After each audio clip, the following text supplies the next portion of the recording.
నమస్తే, welcome to debate time. నేను Lakshminag Naraharisetti. Telangana Congress party తన గేట్లు ఎత్తివేసిందా? కాంగ్రెస్ పార్టీలోకి రావడానికి ఇతర పార్టీ నేతలు ఎందుకు ఆసక్తి చూపిస్తున్నారు? ముఖ్యంగా బీఆర్ఎస్ పార్టీ నుంచి కాంగ్రెస్లోకి వలసల పౌరం ఊపందుకొనుందా? ఆల్రెడీ కార్ టైర్లు పంచర్ అయ్యాయా? కారు మొత్తం ఖాళీ చేయక తప్పదా? కాంగ్రెస్ ప్రభుత్వం ఏర్పాటైన దగ్గర నుండి మీ ప్రభుత్వం నిలబడదు, మీ ప్రభుత్వం కూలిపోతుందన్న బీఆర్ఎస్ తమ నేతలనే కాపాడుకోలేకపోతుందా? తమ నేతలే ఇప్పుడు బీఆర్ఎస్కు గుడ్ బై చెప్పి ఇప్పుడు హస్తం గుడికి చేరనున్నారా? అసలు కారు పార్టీకి కష్టం ఎందుకు వచ్చింది? గులాబీ దళం గుండెల్లో గుబులు మొదలైందా అంటే అవును అనక తప్పదేమో. మరి పరిస్థితులు చూస్తుంటే అలానే కనిపిస్తున్నాయి. బీఆర్ఎస్ నేతలు ఒక్కరొక్కరుగా ఆ పార్టీని వీడుతున్నారు. అసలు బీఆర్ఎస్ నేతలు ఎందుకు ఆ పార్టీని వీడుతున్నారు? టీఆర్ఎస్ను బీఆర్ఎస్గా మార్చి చక్రం తిప్పుదామనుకున్న కేసీఆర్ ఇప్పుడు తెలంగాణలో బీఆర్ఎస్ను నిలబెట్టుకోవడానికి తంటాలు పడుతున్నారా? ఇదే విషయానికి సంబంధించి ఈరోజు చర్చను కొనసాగిద్దాం. చర్చలో పాల్గొనేందుకు మనతో సిద్ధంగా ఉన్నారు ఏఎస్ఎఫ్ రాష్ట్ర కార్యదర్శి పుట్ట లక్ష్మణ్ గారు, కాంగ్రెస్ నేత సునీల్ గారు, బీజేపీ నేత ఆనంద్ గుప్తా గారు కూడా యాడ్ అవుతారు, బీఆర్ఎస్ నేత యాదయ్య గారు కూడా ఉంటారు. ముందుగా కాంగ్రెస్ నేత సునీల్ గారితో మాట్లాడదాం. గుడ్ ఆఫ్టర్నూన్ సునీల్ గారు. నమస్తే అండి. నమస్తే సార్, గుడ్ ఆఫ్టర్నూన్. ఏం సార్, ఏంటి మీ కాంగ్రెస్ గేట్లు ఎత్తివేశారు అనుకోవాలా? కారు మొత్తం ఖాళీ చేయాలని మీరు కంకణం ఏమైనా కట్టుకున్నారా చెప్పండి. మరి అందరూ కూడా మీ పార్టీలోకి రావడానికి ప్రధాన కారణం ఏంటంటారు? నమస్తే సార్. ముందుగా అమ్మా న్యూస్ ప్రేక్షకులందరూ కూడా, అట్లాగే ప్యానెల్లో ఉన్న వారందరూ కూడా నా నమస్కారాలు తెలియజేస్తున్నాను. ముఖ్యంగా సార్, కారు ఖాళీ చేయడం అనే అవసరం కాంగ్రెస్ పార్టీకి ఏమాత్రం లేదు. కాంగ్రెస్ లో కారు ఎప్పుడో కాంగ్రెస్ పార్టీ ఎప్పుడైతే తెలంగాణ రాష్ట్రంలో ప్రజాస్వామ్యబద్ధంగా ఎన్నుకోబడ్డదో ఆల్రెడీ కారు మొత్తం తెలంగాణలో ఖాళీ అయిపోయినట్టు. కాంగ్రెస్ కు ఎప్పుడు కూడా ఖాళీ చేయాల్సిన అవసరం కానీ లేకపోతే ఆ నేపథ్యం కానీ అవసరం లేదు. ఇవల్ల బీఆర్ఎస్ పార్టీ లేకపోతే టీఆర్ఎస్ అలియాస్ బీఆర్ఎస్ కావచ్చు, ఈ పార్టీ ఎప్పుడైతే అవినీతికి ఎగబడి విపరీతమైన అంటే ప్రజలు చీదరించుకునేంత మట్టుకు లేదా వాళ్ళు చేసిన పాపం పండేంత మట్టుకు మాత్రమే బీఆర్ఎస్ పార్టీని కొంచెం కప్పుకొని కాపాడగలిగారు. ఇప్పుడు తెలంగాణలో మనం ఒక మాట చెప్పుకుంటా ఉంటాం, ఏంటంటే నమ్మి నాన్న వస్తే పుచ్చి బుర్రలైనవి అని ఒక సామెత ఉంది. వీళ్ళు ఏం చేశారంటే వీళ్ళకు ఉన్నటువంటి పాపాలన్నీ డ్యాంల రూపంలో కావచ్చు, లేకపోతే ప్రజల రూపేణ కావచ్చు, ప్రజలకు ఉన్నటువంటి స్కీమ్ల రూపేణ కావచ్చు, అన్నిట్లలో అవినీతి పతాక స్థాయికి చేరి ఎప్పుడైతే వాళ్ళ పాపం పండిందో ఇంకా వాళ్ళు ఏ రకంగా కూడా కాపాడుకోలేకపోయారు. అక్కడ ఉన్నటువంటి ప్రజాస్వామ్యం లేదు ఆ పార్టీలో. అధినేత లేకపోతే యువరాజు అని చెప్పి ఇద్దరు ఎవరైతే ఉన్నారో కేసీఆర్, కేటీఆర్ గారు, ఇంకా కొంతమంది సోకాళ్ళు, ఆ కుటుంబ పాలనలో ఎవరు కూడా ఇమిడియట్ ప్రసక్తి లేదు. ఇవాళ నిజంగా మేము అధికారం చేపట్టినాక ఒక వారం 10 రోజుల నుంచే వాళ్ళు శాపనార్థాలు అనేది మొదలు పెట్టింది. దాన్ని ప్రజలు క్షుణ్ణంగా గమనించి ఎప్పుడు కూడా అరే అసలు వీళ్ళు రాజ్యం ఎక్కి మొన్ననే అయింది, వీళ్ళు ఎందుకు ఇట్లా ఇంత ఘోరంగా మాట్లాడుతున్నారు వీళ్ళ మీద అని ప్రజలు బాగా తీర్కరించుకొని వాళ్ళ వ్యవహారాన్ని అంటే ఎండగట్టేందుకు ప్రజలే ముందుకు వచ్చారు. ఆ తర్వాత ఏం చేశారంటే నాయకులు కూడా ఆలోచనలో పడి నిజంగా మనం ఒక విషపు చెట్టు నీడన ఎంతో కాలం ఉండట్లేం కాబట్టి ఖచ్చితంగా మనం ఇంకా వెళ్ళక తప్పదు, ప్రజాస్వామ్యబద్ధం వైపు పోకపోతే లేకపోతే ప్రజాస్వామ్యం 100% సార్. ఎందుకు అంటున్నాం అంటే వాళ్ళు ప్రజాస్వామ్యాన్ని మర్చిపోయి వాళ్ళ కడుపులు నింపుకోవడం కోసం కావచ్చు, ఇంత పట్టబగటి అన్ని కేసులలో ఉండి ఇవాళ ఎవరు లేరండి, దాంట్లో ఉన్నోళ్ళందరూ ముద్దాయిలుగా రేపు నిలబడేది ఉంది. ఇవాళ బయట మాట్లాడుకుంటున్నది ఏంటంటే మేము పార్టీ పరంగా ఏం మాట్లాడతలేం కానీ వాస్తవంగా ఇవాళ వాళ్ళని అందరినీ అరెస్ట్ చేస్తే ఇవాళ ఒక్కరు బయట ఉండరు. కాకపోతే వాళ్ళకి ఎక్కడ సానుభూతి వచ్చి ప్రజలలో కొంచెం ఏమన్నా సానుభూతి పెరుగుతుందేమో అని చెప్పేసి మా రేసుగుర్రం ముఖ్యమంత్రి రేవంత్ రెడ్డి గారు వారికి ఏమాత్రం అవకాశం ఇవ్వట్లేదు. ఎందుకంటే ఇప్పుడు ఏదో చేస్తే అరే కొడుతున్నారు మమ్మల్ని అని చెప్పి ప్రజల్లోకి వెళ్ళిపోతారు. మొన్న చూశారు, మీరు నల్గొండ సభ మీటింగ్ పెట్టి ఓ కానిస్టేబుల్ ను చంపారు తప్ప అక్కడ వాళ్ళు సాధించింది ఏం లేదు. అదే ప్రమాదంగా జరిగింది కదండి, వాళ్ళేమి కావాలని చేయలేదు, అనుకోకుండా ప్రమాదం జరిగింది కదా. ప్రమాదానికి కారణం నల్గొండ సభనే కదండి. నల్గొండ సభ లేకపోతే ప్రాణం పోదు కదా. నల్గొండ సభ తర్వాత ప్రాణాలు, కంటోన్మెంట్ ఎమ్మెల్యే ప్రాణాలు మరి తర్వాత కోల్పోయారు కదా. అనుకోకుండా జరిగిన సంఘటన దానికి ముడేలా పెడతాం సార్. నేను అట్లా అంటలేమండి. ఎందుకు అంటున్నామంటే వాళ్ళకు ఒక అర్థం ఉండాలి కదా సార్. ఇవాళ దేనికోసం పెట్టినట్టంటే అన్ని లక్షల కోట్లు ప్రజాధనం వృధా చేసి అది నిజంగా దేనికైనా అర్థమయ్యే అవకాశం ఉండేనా? లేదు కదా. అంటే వీళ్ళు ఏం చేస్తున్నారంటే ఎప్పుడు కాంగ్రెస్ పార్టీ మీదికి విల్లు ఎక్కువ పెడదాం అనుకుంటున్నారు కానీ వాళ్ళు విల్లంబు ఎక్కువ పెట్టిన విల్లంబు వాళ్ళ వైపే ఉంది. అది వాళ్ళ శరీరంలో దిగుద్ది తప్ప కాంగ్రెస్ కి ఎట్లాంటి జరగదు. ఇవన్నీ గమనించుకున్నటువంటి అతిరథ మేధావులు, మహానుభావులు, మహనీయులు, మంచి జ్ఞానవంతులు ఉన్నారు బీఆర్ఎస్ లో. వాళ్ళందరూ కూడా కంపల్సరీ కాంగ్రెస్ లోకి రావడం తప్ప మీ వాళ్ళకి దగ్గరికి ఇంకో నేను మళ్ళీ శరణ్యం వస్తాను లేదు. సార్. బీఆర్ఎస్ నేత యాదయ్య గారు సార్, వచ్చింటారు లైన్లోకి, మాట్లాడదాం యాదయ్య గారితో. యాదయ్య గారు గుడ్ ఆఫ్టర్నూన్ అండి. ఓకే, యాదయ్య గారు ఇంకా రాలేదు, ఆయన టెక్నికల్ ఇష్యూ ఏదో ఉన్నట్టుంది. పుట్టా లక్ష్మణ్ గారు good afternoon sir. Good afternoon. ఏంటి సార్ ప్రజెంట్ జరుగుతున్న సిచ్యువేషన్ తెలంగాణలో చూస్తున్నారు మీరు? మొత్తం ఆల్మోస్ట్ కారు ఖాళీ అయ్యే పరిస్థితి కనబడుతుంది. ఒక్కొక్కరుగా పార్టీని వీడి పట్నం మహేందర్ రెడ్డి లాంటి వాళ్ళు కానీ, అదేవిధంగా తేగల కృష్ణారెడ్డి మాజీ ఎమ్మెల్యేగా చేసిన ఆయన, అదేవిధంగా జడ్పీ చైర్పర్సన్గా చేసిన ఆవిడ అనితారెడ్డి గారు, వీళ్ళందరూ కూడా పార్టీకి రాజీనామా చేసి కాంగ్రెస్ కండు కప్పటికి సిద్ధమైపోయిన వాళ్ళు కొందరు అయితే, ఆల్రెడీ జాయిన్ అయిపోయిన వాళ్ళు కొందరు ఉన్నారు. మరి ఎలా చూడాలంటారు ఈ సినారియోని? ఇప్పుడు 100% మీరు ఒక ట్యాగ్ లైన్ పెట్టారు, కారు ఖాళీ అని. 100% తెలంగాణలో కారు ఖాళీ కాబోతున్నది. అంటే కాంగ్రెస్ ప్రభుత్వం ఏర్పాటు చేసి 100 రోజుల్లో పూర్తి కాలేదు. ఇప్పుడు బీఆర్ఎస్ నాయకులు ఏం మాట్లాడుతున్నారు? 6 నెలల్లో కాంగ్రెస్ ప్రభుత్వాన్ని కూల్చివేస్తాం, మా ప్రభుత్వం వస్తుందని చెప్పేసి వారు పెట్టుకున్న సభలో సమావేశాలు మాట్లాడుతున్నారు. వాస్తవానికి ఈ ఎంపీ ఎన్నికల తర్వాత 100% నిజం కాబోతుంది. ఏది? అది కాంగ్రెస్ ప్రభుత్వం కాదు. బీఆర్ఎస్ లో ఉన్నటువంటి నాయకులు గాని, ఎమ్మెల్యేలు గాని, ఎంపీలు గాని, ప్రజలందరూ అంటే ఇక్కడ ఒకటి సార్ లక్ష్మణ్ గారు, ఇంత బలంగా వాళ్ళు అనడానికి గల కారణం ఏంటి? ప్రభుత్వం కూలిపోతుంది అంటే ప్రజల చేత ఎన్నుకోబడింది కరెక్టే, 6 నెలల్లో కూలిపోతుంది అని ఘంటాపదంగా చెప్పడానికి కారణం ఏంటి? వాళ్ళకి ఎవరైనా సపోర్ట్ ఉన్నారని మీరు భావిస్తున్నారా? 100% ఇప్పుడు తెలంగాణ రాష్ట్రంలో ఉన్నటువంటి ఈ అప్పులు ఏదైతే దాదాపు 6,71,000 కోట్ల అప్పు చేయడం జరిగింది గత బీఆర్ఎస్ ప్రభుత్వం. గతంలో గత ప్రభుత్వాలు అనేక తప్పిదాలు జరిగినాయి. ఉదాహరణకు కాళేశ్వరం ప్రాజెక్టు. దాదాపు కాళేశ్వరం ప్రాజెక్టు అనేది మొదటగా 32,000 కోట్లకు సంబంధించిన ప్రాజెక్టు రీడిజైన్ పేరు మీద 1,32,000 కోట్లు తీసుకుపోయిన ఘనత బీఆర్ఎస్ ప్రభుత్వానికి చెందుతుంది. సరే, 1,32,000 కోట్లు పెట్టి కాళేశ్వరం ప్రాజెక్టు రైతుల కోసం, ప్రజల కోసం మీరు కట్టినంతే నమ్మొచ్చు. కానీ మీరు ఒకసారి ప్రాజెక్టు పరిస్థితి మీరు చూడొచ్చు. మేడిగడ్డ కానీ, లేకపోతే అక్కడ ఉన్నటువంటి పంప్ హౌస్లు కానీ, దానికి సంబంధించిన పిల్లలు ఒక 2 పిల్లలు విరిగిపోవడం జరిగింది. దాంట్లో అనేకమైన అక్రమాలు జరిగినాయని చెప్తా ఉన్నారు. అవినీతి జరిగింది స్పష్టంగా అర్థమవుతుంది. కాబట్టి అంటే ఈ విషయం సంబంధించి కేసీఆర్ గారికి, హరీష్ రావు గారికి, కేటీఆర్ గారికి కేవలం కల్వకుంట్ల కుటుంబానికి మొత్తం తెలుసు.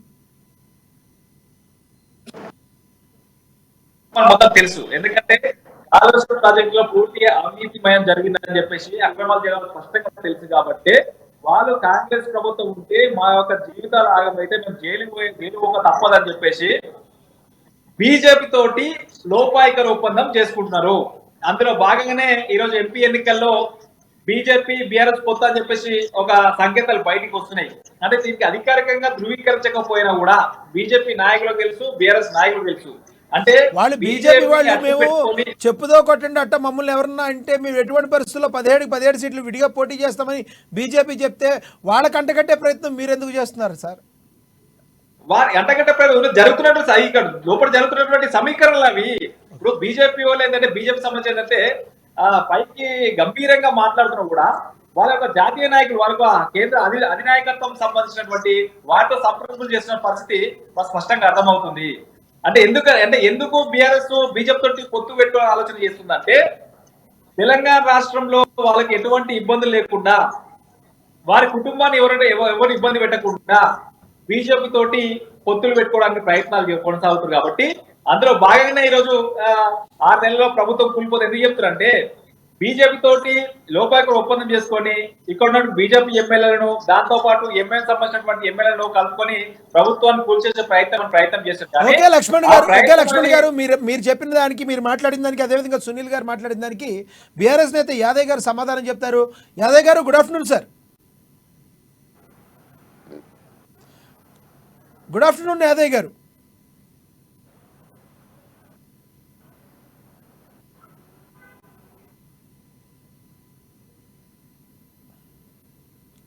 యాదయ్య గారు, సునీల్ గారు మాట్లాడేది వినే ఉంటారు మీరు, అదేవిధంగా లక్ష్మణ్ గారు ఏది మాట్లాడారో అదే వినే ఉంటారు.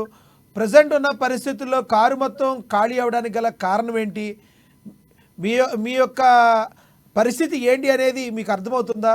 ఓకే, పుట్ట లక్ష్మణ్ గారు మీరైతే కంటిన్యూ చేయండి. యాదయ్య గారు అందుబాటులో రాలేదు, ఓకే, కంటిన్యూ చేయండి. ఇప్పుడు ప్రభుత్వం ఏర్పడిన తర్వాత బీఆర్ఎస్ నాయకులు చాలా కీలకంగా మాట్లాడారు ప్రతి సమావేశంలో. అంటే సీనియర్ నాయకులు ఏం మాట్లాడారు, 6 నెలల్లో మా ప్రభుత్వం ఏర్పాటు చేస్తాం, మా ప్రభుత్వం మళ్ళీ అధికారంలోకి వస్తుందని చెప్పేసి అనేక రకాలుగా కార్యకర్తల సమావేశంలో వివిధ సభల్లో మాట్లాడినటువంటి పరిస్థితి. అంటే సార్ ఇప్పుడు లక్ష్మణ్ గారు ఇక్కడ మీరు మీ ప్రభుత్వాన్ని కూల్చేస్తాం అన్నందుకు మీరు బీఆర్ఎస్ ని ఖాళీ చేస్తున్నారు అనుకోవచ్చా? 100% అట్లా ఆ కోణంలో కాదు, ఆ రకంగా అని చెప్పేసి కాదు. వాస్తవానికి గెలిచినటువంటి ఎమ్మెల్యేలు వాళ్ళు ఆలోచన చేస్తారు. వాళ్ళు ఏం ఆలోచన చేస్తారు, గతంలో కేసీఆర్ చేసినటువంటి ఏ రకంగా కేసీఆర్ ని ప్రతిపక్షం ఉన్నటువంటి కాంగ్రెస్ నాయకులు కానీ ఏ రకంగా అయితే తమ పార్టీలు చేస్తున్నారో వాళ్ళు ఎమ్మెల్యేలు స్వచ్ఛందంగా వచ్చి కాంగ్రెస్ వాళ్ళు చేస్తా అంటే దానికి ఎవరు అడ్డుకున్న పరిస్థితి? స్వచ్ఛందంగా వచ్చి బీఆర్ఎస్ పార్టీ ఎమ్మెల్యే సంబంధించి. ఓకే లక్ష్మణ్ గారు, మీరు మాట్లాడిన దానికి ఇప్పుడు యాదయ్య గారు సమాధానం చెప్తారు. యాదయ్య గారు, గుడ్ ఆఫ్టర్నూన్ అండి. ఓకే, బీజేపీ నేత ఆనంద్ గుప్తా గారు ఉన్నారు. ఆనంద్ గుప్తా గారు, మీరు వినే ఉంటారు లక్ష్మణ్ గారు ఏం మాట్లాడారో, అదేవిధంగా సునీల్ గారు ఏం మాట్లాడారో. బీజేపీ బీఆర్ఎస్ లోపాయికారి ఒప్పందం పెట్టుకున్నాయి, దానికోసమే వీళ్ళు ముందుకు వెళుతున్నారు. కాంగ్రెస్ను ఎదుర్కొనే సత్తా రేపు రానున్న పార్లమెంట్ ఎన్నికల్లో బీజేపీకి బీఆర్ఎస్కి లేదని చెప్తున్నారు. సార్, ఒక విషయం గుర్తుపెట్టుకోవాలి, మా రాష్ట్ర అధ్యక్షుడు చెంపలు వాయిస్తా అన్నా కానీ వాళ్ళకు అర్థమైతే లేదు. బండి సంజయ్ గారు వాత పెడతా అంటే కూడా అర్థమైతే లేదు. బీజేపీ బీఆర్ఎస్ అని పేరు మీద కాకుండా, బీఆర్ఎస్ తన పథకాల మీద ప్రచారం చేయకుండా, కాంగ్రెస్ తను ఇచ్చిన హామీల మీద ప్రచారం చేయకుండా, బీజేపీ బీఆర్ఎస్ అని ఒప్పందం పేరు మీద ఎలక్షన్లు పోవాలని, రాబోయే ఎన్నికల గురించి ప్రయత్నం చేయాలని చెప్పేసి అబండాలేసి రాజకీయాలు చేస్తున్నారు. కానీ ప్రజల గురించి, ప్రజల అవసరాల గురించి ఆలోచిస్తలేరు. నరేంద్ర మోదీ గారు ఒక గ్యారంటీ ప్రజలకు అయితే వాగ్దానం చేస్తాడో దాన్ని నిలబెట్టి దాన్ని ముందుకు తీసుకెళ్ళాలి, రాజకీయ వ్యవస్థకు దూరంగా ఉండాలి, రాజకీయాలను రాజకీయ టైప్లో చూడాలి, ప్రజల అవసరాలను ఏ విధంగా తీర్చాలనే దాని మీద ఇతని దగ్గర, కాంగ్రెస్ దగ్గర డబ్బు లేదు, ఖాళీ చేసిన బీఆర్ఎస్ మిగిలిపోయింది ఏంటంటే బీజేపీ మీద పడి ఇచ్చేయడం. వాళ్ళు చేసిన వాగ్దానాలను పూర్తి చేయమని చెప్పండి. కాంగ్రెస్కు 100 రోజులు అన్నారు, 100 రోజులు జరిగిపోయింది. మరియు బీఆర్ఎస్ అదే గర్వం. ఈరోజు కూడా ప్రజలు అనుకున్న రీతిలో చేయకుండా అదే గర్వంతో పోయిండు. ఈరోజు కాంగ్రెస్ అనే చాలా గొప్ప. ఆనంద్ గుప్తా గారు కావాలని కాంగ్రెస్ ఏదో అంటున్నామని చెప్పి మీరు బీఆర్ఎస్ ని అంటున్నారా, లేదంటే కాంగ్రెస్ కి బీఆర్ఎస్ కి నిజంగానే మీరు సమదూరం పాటించే అవకాశం ఉందా, లేదంటే కాంగ్రెస్ ని అనాలి కాబట్టి బీఆర్ఎస్ ని కూడా ఏదో పూలతో కొట్టాలని ఏమన్నా, పూలతో రాళ్ళు వేయాలని ఏమన్నా అనే ఉద్దేశం ఉందా? నాకు ఆ ఉద్దేశం లేదు. ఈరోజు దేశము ప్రపంచం దేశమై కూర్చున్నది. ఈరోజు బీజేపీకి ఓటేయడానికి ప్రజలు సిద్ధంగా ఉన్నారు. తెలంగాణలో అతి సిద్ధంగా ఉన్నారు. రాబోయేప్పుడు 3 నెలల లోపల ఏదైతే ఎలక్షన్ జరుగుతుందో ఈరోజు బీఆర్ఎస్ కానీ కాంగ్రెస్ కానీ ఒక చుంపపట్టు. ఈరోజు ప్రతి వారు కూడా, ప్రతి జనం కూడా ఈరోజు కాంగ్రెస్ని ఎందుకు తెచ్చుకున్నామని చెప్పి బాధపడుతున్నారు, బీఆర్ఎస్ను పొడగొట్టినందుకు ఆనందపడుతున్నారు, బీజేపీ రావాలని చెప్పి సంతోషపడుతున్నారు. ఈరోజు బీజేపీకి వెయ్యాలని చెప్పి జనాలందరూ కూడా, ప్రజలు ముక్త కంఠంతో ఈ రోజు నిర్ణయించుకున్నారు. ఎమ్మెల్యే ఎలక్షన్ లో ఆదరించలేదు ప్రజలు మిమ్మల్ని, పార్లమెంట్ లో ఎందుకు ఆదరిస్తారని అనుకుంటున్నారు? తెలంగాణ ప్రజలకు ఆకాంక్షలకు నెరవేరడానికి చూసే కదా ఓటేసేది ఎవరైనా కూడా. మరి ఎమ్మెల్యే ఎలక్షన్ లో మీరు ప్రభావం చూపలేకపోయారు కదా, ఎలా పార్లమెంట్ లో ప్రభావం చూపుతారని మీరు అనుకుంటున్నారు? ఇదే ఇప్పుడు వీళ్ళు చేసిన ప్రచారం, బీఆర్ఎస్ బీజేపీ ఒకటనే ప్రచారం చేసి ఏదైతే దొంగదారిని పట్టించేసి ప్రజలను తప్పుదూర పట్టించేసి ఈరోజు నిర్ణయం అది ఈరోజు అర్థమైపోయింది. వీళ్ళిద్దరు ఈరోజు జరిగిన దానిని మళ్ళీ తిప్పి చెప్పడము, దాని గురించి విశ్లేషించడము. ఈరోజు ప్రజలకు కావాల్సింది ఏందో ఇయ్యండ్రైనా ఓకే, ఆనంద్ గుప్తా గారు మీ దగ్గరికి నేను మళ్ళీ వస్తాను. యాదయ్య గారు అందుబాటులోకి వచ్చారు, బీఆర్ఎస్ నేత యాదయ్య గారు అందుబాటులోకి వచ్చారు. యాదయ్య గారు గుడ్ ఆఫ్టర్నూన్ అండి. యాదయ్య గారు గుడ్ ఆఫ్టర్నూన్ సార్. చెప్పండి afternoon. యాదయ్య గారు, వినపడుతుందా? యాదయ్య గారు చెప్పండి. కాంగ్రెస్ నేతలు ప్రజెంట్ మీ యొక్క నేతలు ఎవరైతే ఉన్నారో కాంగ్రెస్ గూటికి చేరుతున్నారు. మీ కారు మొత్తం ఖాళీ అయిపోవడానికి గల ప్రధాన కారణం ఏంటి మీరు చెప్తారా? సార్ ఈ రోజు ఏదైతే ఉందో తెలంగాణ రాష్ట్రం కోసానికి కట్ అవుతుందమ్మా. ఓకే, యాదయ్య గారి దగ్గర కొంచెం టెక్నికల్ ఇష్యూ ఉన్నట్టుంది.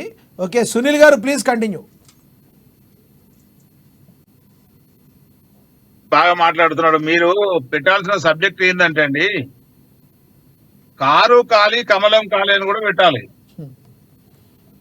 ఎందుకంటే ఎమ్మెల్యే ఎలక్షన్లలో వాళ్ళు ఏం చేశారు, ఉన్న అతిరథ మహారథులందరూ బీజేపీ ఖాళీ అయిపోయింది. ఇవాళ ఎవరు ఉన్నారని చెప్పేసి బీజేపీ మేము ఎంపీలమని మేము లేకపోతే ఏమో వస్తారని అవన్నీ కలలు అంటున్నారు. కరెక్ట్ కాదు.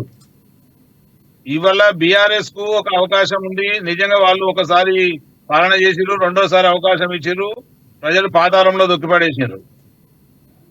రెండవది కాంగ్రెస్ గతంలో పాలించిన అధికారం ఉంది, తర్వాత ఎక్స్పీరియన్స్ ఉంది. ఇవాళ బీజేపీకి తెలంగాణలో కేవలం వాళ్ళకు వచ్చే వాళ్ళను పోయే వాళ్ళను కాపాడుకోవడం తప్ప అక్కడ ఏమీ లేదు, ఏమి జరగదు బీజేపీతోనే. కనుక మేము ఏమంటున్నాం అంటే, కాంగ్రెస్ పార్టీ ఇది ప్రజాస్వామ్యబద్ధమైన పార్టీ, ప్రజలు ఎన్నుకున్నారు కాబట్టి 100% ప్రజలంతా ఇటువైపు చూస్తున్నారు. ఆనంద్ గుప్తా గారు అన్నారు కాంగ్రెస్ కూడా ఇచ్చిన హామీలు నెరవేర్చలేదు అని. ఇవాళ 10 సంవత్సరాలలో చూసుకున్నట్టయితే మోడీ గారు ఎన్ని లక్షల ఉద్యోగాలు ఇచ్చిండ్రు, ఎన్ని లక్షల ఉద్యోగాలు ఇస్తామని గద్దెకెక్కిండ్రు. నంబర్ 1. నంబర్ 2 వచ్చేసి టోటల్ గా ఇవాళ ఈ జనాధన్ అని ప్రజాధనం అని చెప్పి అకౌంట్ ఓపెన్ చేపించి జనాధన్ లేదు, జన్ధన్ లేదు, ఏది కూడా లేదు. సో ఇవాళ నిజంగా మన దేశంలో ఎవరికన్నా ఏం పెరిగిందయ్యా భారతదేశం పేరు అంటే, మోడీ గారి పేరు పెరిగింది, అభినవ మంత్రుల పేర్లు పెరిగినాయి, వాళ్ళ ఆస్తులు పెరిగినాయి తప్ప భారతదేశానికి ఒరిగింది ఏమి లేదు. ఇవాళ మీరు వినే ఉంటారు కేటీఆర్ గారి వ్యాఖ్యలు ఏవైతే ఉన్నాయో 30 సీట్లు కూడా గెలిచేవాళ్ళు కాదు ఒకవేళ రేవంత్ రెడ్డి సీఎం అని ముందు ప్రకటించుంటే అని చెప్పి అక్కసు వెలగక్కడం జరిగింది. ఎందుకు అలా అన్నారని మీరు అనుకుంటున్నారు? అంటే నిజంగానే రేవంత్ రెడ్డి గారికి అంత స్థాయి లేదంటారా? సరే, ఇప్పుడు ఆ స్థాయి ఉందా లేదా ప్రజలు ఇచ్చినాక కూడా ఇంకా ఒక పిచ్చోన్ లాగా మాట్లాడుతూ ఉంటే ఆయన గురించి పట్టించుకోవాల్సిన అవసరం కాంగ్రెస్ పార్టీకి లేదనుకుంటున్నాం. ఇవాళ నిజంగా ఎవరికి 30 వచ్చినాయి, ఎవరికి 60 వచ్చినాయి మీరు చూస్తున్నారు కదా. సో వాళ్ళ స్థాయి అంతే కాబట్టి వాళ్ళు అంతే మాట్లాడతారు. ఇవాళ రేవంత్ రెడ్డి గారు అంత మహానేత ఎవరైనా ఉన్నారా పోనీ తెలంగాణలో చెప్పండి. ఇలా కేసీఆర్ గారు కూడా ఆయన కిందకే పోయింది కదా. ఓకే సార్, యాదయ్య గారు వచ్చారు. యాదయ్య గారు చెప్పండి, కారు ఖాళీ అవడానికి ప్రధాన కారణం ఏంటి, మీరేమనుకుంటున్నారు? సార్ ఇప్పుడు ఏదైతే ఉందో కాంగ్రెస్ బీజేపీ అయితే కలలు కంటుందో కళలు ఇప్పుడు నెరవేరుతున్నాయని సంతోషపడుతుంది. వాస్తవం కూడా తెలంగాణ రాష్ట్రం కోసానికి పోరాటం చేసిన నిక్కచ్చైన కార్యకర్తలు మాకు స్పష్టంగా ఉన్నారు. అక్కడనో ఇక్కడో కొందరు అధికారం పోయిందంటని చెప్పి కొందరు పోవచ్చు. వాస్తవంగా కేసీఆర్ గారు తెలంగాణ రాష్ట్రం సాధించడం వారు ఏమంటున్నారంటే నీవు నేర్పిన విద్యే కదా నీరజాక్ష అని. అంతకుముందు మా కాంగ్రెస్ కార్యకర్తలని కాంగ్రెస్ వాళ్ళని అంతకుముందు ప్రభుత్వంలోకి లాక్కున్నప్పుడు లేదా కేసీఆర్కి అప్పుడు తెలవదా? ఇప్పుడు వాళ్ళంతరకు వాళ్ళు వస్తే మేమేం చేసేది? వాళ్ళు కూడా మేము మంచి వాళ్ళని ఎవరైతే వచ్చారో వాళ్ళని ఆదరిస్తున్నాం కానీ అందరినీ తీసుకునే ఉద్దేశం మాకు లేదని కాంగ్రెస్ వాళ్ళు చెప్తున్నారు. వాస్తవంగా మీరు అన్నాడు సార్, ఎక్కడైతే నిన్న మొన్ననే మరి వాస్తవంగా కూడా ఏంటంటే తెలంగాణ అదేదైతే కాంగ్రెస్ అధికారంలోకి వచ్చిన తర్వాత ఎక్కడ కూడా మేము కార్యకర్తలకు నొప్పించము, ఏ పార్టీలో తీసుకోమంటని చెప్పి వారే బహిరంగత చెప్పడం జరిగింది. నిన్న మొన్న ఏం స్టార్ట్ అయిందంటే ఎక్కడ కూడా ఏంటంటే ఎంపీ ఎలక్షన్స్ వస్తున్నాయి, ఎక్కడ వస్తే కాంగ్రెస్ వాళ్ళు కానీ బీజేపీ వాళ్ళు కానీ టీఆర్ఎస్ వాళ్ళు అయితే జైన్ చేసుకొని సిద్ధమవుతున్నారు. మా కార్యకర్తలు నిజంగా కూడా నిక్కచ్చైన కార్యకర్తలు ఉన్నారు. రేపు పార్లమెంట్ ఎన్నికలలో మా సత్తా ఏదో కనపడుతుంది. సరే యాదయ్య గారు, ఒక ప్రశ్న యాదయ్య గారు, ప్రజలందరిలో ఉన్న ప్రశ్న ఒకటి చెప్పండి. ప్రజల చేత ప్రజల కోసం ఎన్నుకోబడిన ప్రభుత్వాన్ని 6 నెలల్లో ప్రభుత్వం కూలిపోద్దని ఎలా చెప్తారండి? మరి అంటే ఏ ఉద్దేశంతో చెప్పారు? మీకు ఎంత బలం ఉంది, ఎవరిదన్నా సపోర్ట్ ఉందా మీకు అలా కూలిపోవడానికి? 6 నెలల్లో కూలిపోద్దని మీ నేతలు ఎలా చెప్పగలిగారు? మీ సాక్షాత్తు ఒకప్పుడు మీ మాజీ మంత్రులు కూడా చెప్పారు ఆ మాటని. ఎలా చూడాలి మరి? ఇప్పటికైనా చెప్తున్నాం ఏంటంటే, ఆ కాంగ్రెస్ పార్టీ వాళ్ళే కూలగొట్టుకుంటారు. లేనిపోని హామీలన్నీ 420 హామీలను ఇచ్చి ప్రజలకు హామీలు నెరవేర్చడానికి వస్తానికి వాళ్ళ చేత కాదు, వాళ్ళ తన డబ్బు లేదు, అదేదైతే ఇంప్లిమెంట్ చేసే శక్తి కూడా వాళ్ళలో లేదు. కాబట్టి వాస్తవంగా వాళ్ళ పార్టీని కాంగ్రెస్ పార్టీ వాళ్ళు కూలగొట్టుకోవాలంటే 5 ఏళ్ళు టైం పడుతుంది కదండి. 6 నెలల్లో ఎలా కూలిపోద్ది? 6 నెలలు ఎలా కూలిపోద్ది? నిజంగా వాళ్ళు ఇచ్చిన హామీలు నెరవేర్చకపోతే ప్రజలు కూలగొట్టాలంటే ఆ పార్టీకి 5 సంవత్సరాలు టైం పడుతుంది. 6 నెలల్లో పోతుందని మీ నేతలు అంటారో అంతరార్థం ఏంటి? అంతరార్థం ఒకటే సార్, మీరు ఇంత ముందు టీవీలలో ఎవరైతే కూడా చెప్పిందో వాస్తవంగా పెద్దలు కూడా చెప్పడం జరుగుతుంది. మీరైతే గ్రహించని నిజమైన అభిప్రాయాలు గ్రహించండి, వాస్తవాలను గ్రహించండి. ఏదైతే ఉందో ఇలా ప్రభుత్వము ఇచ్చిన హామీలు ఏదైతే ఉందో 6 ఇంప్లిమెంట్ చేస్తాంటని చెప్పి మొన్న 2 చేయడం జరిగింది. తర్వాత ఈ 29th నాడు ప్రియాంకతోని మళ్ళీ 2 హామీలను పూర్తి చేస్తామంటని చెప్పి ఇంప్లిమెంట్ చేస్తామంటని చెప్పడం జరుగుతుంది. ఇంకా వాళ్ళు చెప్పిన హామీలను నెరవేర్చలేరు, వాళ్ళ నుంచి కాదు. ఏదైతే ఉందో మొన్ననే మరి కాళేశ్వరం ప్రాజెక్టులు మా కేటీఆర్ కానీ కేసీఆర్ గారు చెప్పిన జరిగింది. ఏంటైతే నీళ్ళను కూడా అయితే మేము కట్టగట్టి అనకట్ట కట్టినామో నీళ్ళని ఎత్తిపోయండి అంటే చెప్పడం జరుగుతుంది. దానికి మరి అసెంబ్లీలోనే రేవంత్ రెడ్డి గారు మీరు చేస్తారంటని చెప్పి నిక్కచ్చిగా చెప్పడం జరుగుతుంది. ఇలా ప్రజలందరూ కూడా కాంగ్రెస్ నుంచి ఏ హామీలు కూడా నెరవేర్చరు కాదు అంటని చెప్పి మీరు అన్నదానికి లక్ష్మణ్ గారు చెప్తారంట సమాధానం. లక్ష్మణ్ గారు చెప్పండి, ఇచ్చిన హామీల్ని నెరవేర్చడానికి మీరు సిద్ధంగా లేరు కాబట్టి మీ ప్రభుత్వాన్ని మీరే కూలదోసుకుంటారు అని చెప్తున్నారు. ఆ ఉద్దేశంతో మేము అన్నాం తప్పితే మేము కూలదోస్తాం అనలేదని మాట్లాడుతున్నారు. పెద్దలు మాట్లాడేది చాలా విషయాలు మాట్లాడేది వాళ్ళకి స్పష్టంగా అర్థమవుతుంది. అంటే వాళ్ళకి సంబంధించినటువంటి వాళ్ళ నాయకులు అని చెప్పి స్పష్టంగా ఒప్పుకుంటున్నారు. అంటే నిజంగా ప్రజా తీర్పుని కూడా గౌరవించని పరిస్థితిలో బీఆర్ఎస్ నాయకులు ఉన్నారు. వాస్తవానికి కొన్ని సీట్ల, కొన్ని శాతం ఓట్ల, లేకపోతే ఇంకోట ఏదైనా సరే, ఏదేమైనా ప్రజలు తీర్పునిచ్చినటువంటి ప్రభుత్వాన్ని గౌరవించాల్సిన బాధ్యత ప్రతిపక్షాల పైన ఉంటుంది. మీరు నిజంగా ప్రతిపక్షం నుండి ప్రజల కోసం పనిచేసి మళ్ళీ అధికారం రావచ్చు, ఆ రకంగా ప్రయత్నాలు చేసుకోవాలి. కానీ మీరు ఇష్టానుసారంగా మాట్లాడుకుంటా, అంటే ఈ నూతనంగా ఏర్పడిన ప్రభుత్వాన్ని ఇష్టానుసారంగా మాట్లాడుకుంటా ప్రభుత్వం కూలిపోతుంది, ప్రభుత్వం పనిచేతనే కాదు, ప్రభుత్వం అనేకమైన హామీలు ఇచ్చిందని చెప్పడం జరుగుతుంది. సరే, హామీలు అనేది అమలు చేయకపోతే ఖచ్చితంగా ప్రజలు దాన్ని తిరస్కరిస్తారు. ప్రజల సమ్మతి తిరస్కరించినప్పుడు దాని ప్రభుత్వం కోల్పోయే అవకాశం ఉంటుంది. కానీ మీ ప్రభుత్వంలో ఉన్నటువంటి గత ప్రభుత్వంలో మీ బీఆర్ఎస్ ప్రభుత్వం ఏం చేసింది? 6,70,000 కోట్లు అప్పు చేసింది. అనేక రంగాల్లో, విద్యుత్ రంగంలో చూసుకుంటే, లేకపోతే అన్ని రంగాల్లో అనేక అవినీతులు, అక్రమాలు బయటకు వస్తున్నాయి. అంటే మీరు చేసినటువంటి అక్రమాలు, అవినీతి బయటకు తీసే పనిలో కాంగ్రెస్ ప్రభుత్వం ఉన్నది. దాంతో పాటు కాంగ్రెస్ ప్రభుత్వం, అదేవిధంగా కాంగ్రెస్ వామపక్షము సిపిఐ కలిసి ఎన్నికల్లో పోటీ చేయడం జరిగింది. ఎన్నికల్లో మనము ప్రభుత్వాన్ని ఏర్పాటు చేసుకోవడం జరిగింది. ఈ ప్రభుత్వం కూడా ఖచ్చితంగా ప్రజలకు ఇచ్చినటువంటి హామీలు పరిష్కరించడానికి దోహదపడుతుంది, ప్రజలకు చొరవ చూపుతుంది తప్ప వాస్తవానికి ఈ 6 గ్యారెంటీలు ఏదైతే చెప్పిరో 6 గ్యారెంటీలు ఖచ్చితంగా అమలు చేస్తారు. దానికి సంబంధించినటువంటి ఎటువంటి సందేహం పడదని చెప్పేసి బీఆర్ఎస్ నాయకులకు తెలుపుతూ, దాంతో పాటు కాళేశ్వరం సంబంధించి చెప్తున్నారు మన పెద్దలు. వాస్తవానికి కాళేశ్వరంలో ఎటువంటి అవినీతి జరగలేదా? ఆ కాళేశ్వరంలో ఎటువంటి సంబంధించిన అక్రమాలు జరగలేదా? స్పష్టంగా ప్రజలకు కళ్ళకు కట్టినట్టు చూపిస్తున్నారు కదా. అన్ని పత్రికల వాళ్ళ సంబంధించి ఇంకోటి అన్ని విషయాలు చెప్తున్నారు కదా. అంటే ఏమైందంటే ఇప్పటికి బీఆర్ఎస్ నాయకులు ఓటమిని అంగీకరించలేకపోతున్నారు. ఆ దశలోనే సంబంధించి ప్రభుత్వం కూలిపోతుంది, మా ప్రభుత్వం రాబోతుంది, మీ యొక్క స్వచ్ఛందంగా మీ యొక్క ఎమ్మెల్యేలకు సంబంధించిన వాళ్ళే ఓడిపోతున్నారు, వాళ్ళే పనులు చేయక స్వచ్ఛందంగా వాళ్ళే ప్రభుత్వం కూలగొట్టుకుని చెప్పేసి. లక్ష్మణ్ గారు మీ దగ్గర మళ్ళీ వస్తాను. బీజేపీ నేత మాట్లాడతారు, ఆనంద్ గుప్తా గారు చెప్పండి, రానున్న పార్లమెంట్ ఎన్నికల్లో బీజేపీ నుంచి అదేవిధంగా బీఆర్ఎస్ నుంచి కాంగ్రెస్ గూటికి వలసలు అందుకోవడం గల ప్రధాన కారణం ఏంటి?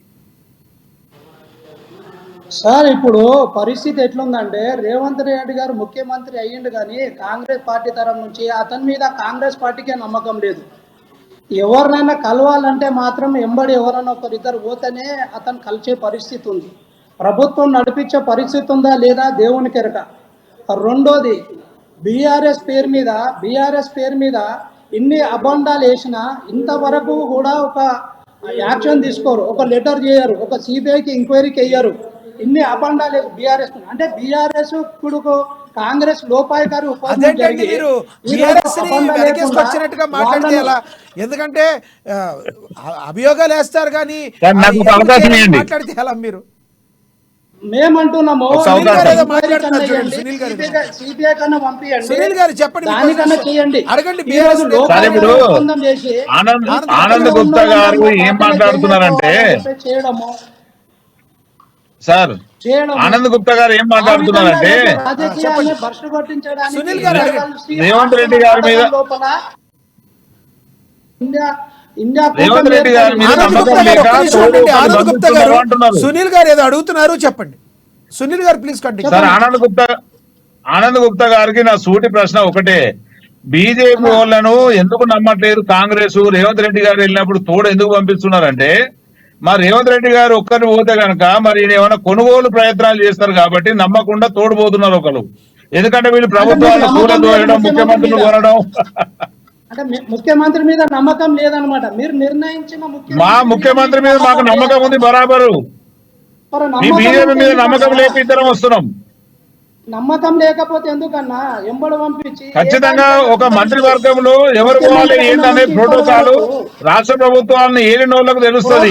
మీరు రాష్ట్ర ప్రభుత్వంలో అధికారం వచ్చేది లేదు, ప్రభుత్వాలు ఏలేదు లేదు, మీకు ప్రోటోకాల్ తెలియదు, ప్రజాస్వామ్యం తెలియదు, పాలన తెలియదు, రాష్ట్ర పాలన ఎట్లా ఉంటుందో కూడా అర్థం కాకుండా అన్ని పనికి మాలిన మాటలు మాట్లాడి రేవంత్ రెడ్డి గారి మీద అబ్బండాలు వేయడాన్ని మేము తీవ్రంగా ఖండిస్తున్నాం. బీజేపీ మోసపూరితమైన పార్టీ. టికెట్ ఒప్పందాలలో అనేక రాష్ట్రాలను కొన్నది మీకు తెలుసు. నమ్మకం లేకుండా పోయింది కదన్నా. నమ్మకం 100% మాకు ఎప్పటికీ నమ్మకమే. మీ నమ్మకాన్ని పూర్తి చేసుకోవాలి కదా. ఇప్పుడు మీరు ఇస్తున్న అభయాస్తాలు పూర్తి చేయాలి కదా. దానికి కావాల్సిన పరిస్థితి అది. మీకు ఇంకో విషయం చెప్పండి అన్న, ఈరోజు ఇన్ని కోట్ల ప్రాజెక్టులు మీరు ఇప్పుడు ప్రకటించింది కదా. ప్లానింగ్ కమిషన్కి వెళ్ళి మీరు ప్రభుత్వం ఎక్కిన తర్వాత ఈ రోజు వరకు ఒక 5 కోట్ల రూపాయలు రిలీజ్ చేసిందన్న. ప్లానింగ్ కమిషన్కి వెళ్ళి మీరు 100 కోట్ల రూపాయలు ఈరోజు ప్రజల చేతిలో పెడుతున్నామని ఆకాశాన్ని చూపెడుతున్నారు. మీరు కావాలిస్తే లెక్కలు తీయండి. ఏ ప్రాజెక్టుకి ఎన్ని డబ్బులు పెట్టిండ్రు, ఎక్కడ ఇచ్చిండ్రు, ఎన్ని హామీలు ఇచ్చిండ్రు మీరు అయిన తర్వాత. దాని మీద కాదు, కానీ బీజేపీ ఒక మాట చెప్తే ఎన్ని వేల కోట్లు ఎన్ని లక్షల కోట్లు అయినా ఈరోజు ప్రారంభిస్తే, ఈరోజు ముహూర్తం పెడితే ప్రారంభించేది కూడా బీజేపీ. అది ప్రజల లోపల నాటకపోయింది. బీజేపీ రేపు రాహుల్ గాంధీ ప్రధానమంత్రి అయితే కదా మోడీ చిట్టా బయటకు వచ్చేది. ఓకే సార్, మీ ఇద్దరి దగ్గరికి మళ్ళీ వస్తాను. యాదవ్ గారి దగ్గరికి ఒకసారి వెళ్దాం.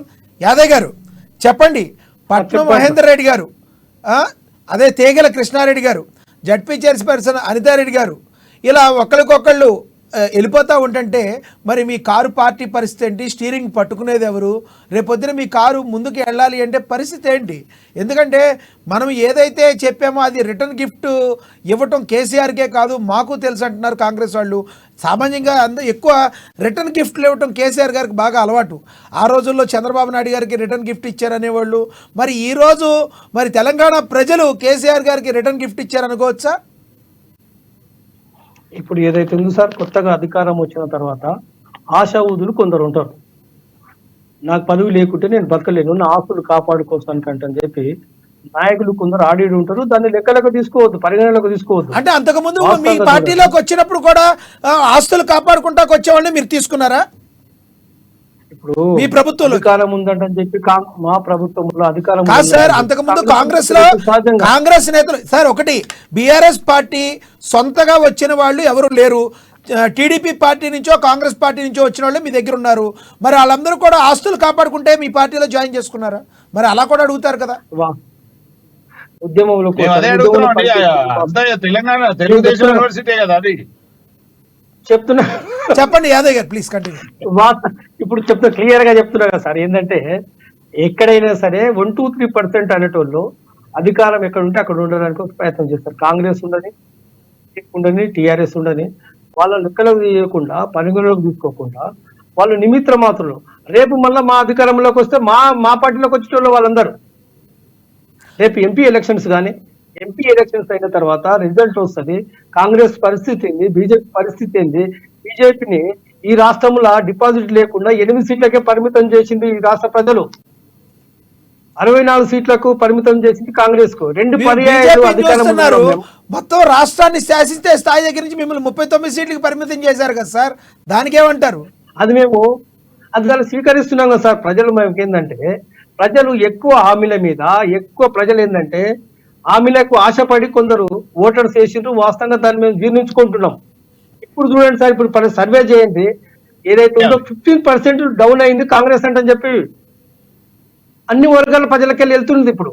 అంటే సార్ మీకు ఓటేస్తే ప్రజలు మీ వైపు ఉన్నట్టు, మీకు ఓటేయకపోతే ప్రజలకి అవగాహన లేక ఓటేసినట్టు అనుకోవాలా? అవగాహన అంటలేదు సార్. అదేంటంటే ఉచిత హామీల మీద ఎక్కువ ప్రజలు అనేటువంటి ఓటర్స్ ఆశపడ్డారు. ఓకే, కాంగ్రెస్ ఉచిత హామీలు ఏదైతే 420 హామీలు అన్ని వర్గాలకు మేలు జరుగుతుందంటే ఆశపడ్డారు. ఓకే. మామూలు సార్ 39 ప్రధాన ప్రతిపక్షంగా పూర్తిగా తిరస్కరించలేదు. 39 సీట్లకే పరిమితం చేసి సంతోషపడుతున్నాం. మా ఎంపటి ప్రజలు ఉన్నారంటే ఇప్పటికి కూడా ఘనంగా చెప్తున్నాం, వాస్తవంగా చెప్తున్నాం.